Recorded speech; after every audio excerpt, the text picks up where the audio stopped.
On vient d'apprendre qu'un homme a été arrêté et placé en détention pour avoir séquestré une jeune fille pendant 5 ans dans une maison en périphérie de Lyon.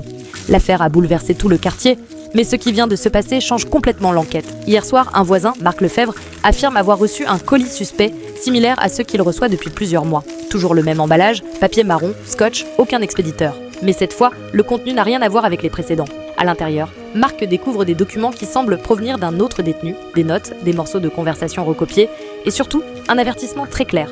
Regarde bien ton voisin. Selon ce qu'il a immédiatement transmis aux enquêteurs, ces éléments laisseraient penser qu'un second homme du quartier, un voisin discret installé depuis des années à Vénissieux, pourrait lui aussi être impliqué dans une séquestration passée sous les radars. La police judiciaire prend ces informations très au sérieux, des vérifications sont déjà en cours et plusieurs zones du quartier auraient été inspectées dans la soirée.